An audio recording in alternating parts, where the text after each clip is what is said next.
What's up? Pero may bago na naman akong pinabili. Itong aking Senorita Pistol na Calibre Galaxy 6mm. Ito siya guys, 6mm lang nakuha akong baril. Mas malakas pa to kung pasa na yung mm. Depende yan sa velocity at ano sa PSI nito. Pero may bala na siya. Pero huwag natin patatamaan dito. Siyempre hindi naman natin kakasa. Kung gagawin lang. Sorry. Tigas talaga kasi ko. Ito yung bala niya. Para siyang bearings. Pero hindi siya bearings guys.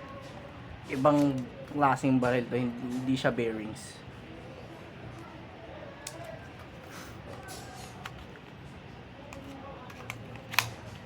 So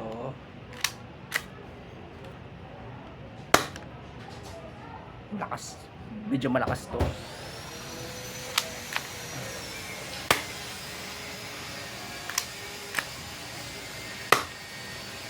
Lakas niya guys, pero dahan-dahan lang kayo sa paggamit ito dahil pwede kayong makasugat ng tao.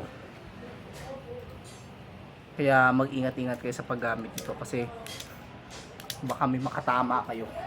Kahit na laruan lang siya, dapat yung panatilin na ito ay isang may bala o malatotong baril to. Hindi to basta-basta pinaglalaroan.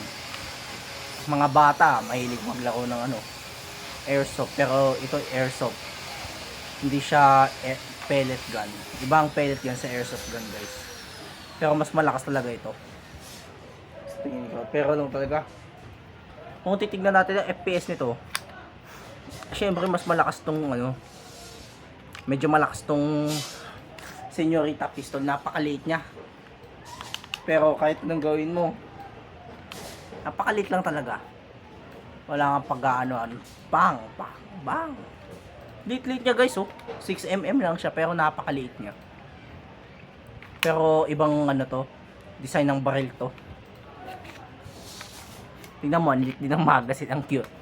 Pero meron din ganito sa totoong baril.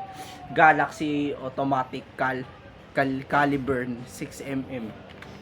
Ang tawag dito, 2009. Napakalakas nito sa ibang pellet gun, pero pagdating sa green gas tsaka sa CO2 ay wala nang laban nito sa sa mga gas blowback. Pagdating kasi pagka sa gas blowback, ibang na yun, ibang lakas na yun kumpara dito. Kasi kung kumpara natin, pupunta tayo sa taas kasi doon dapat na mag-shooting ng kasi ito pellet gun lang to eh.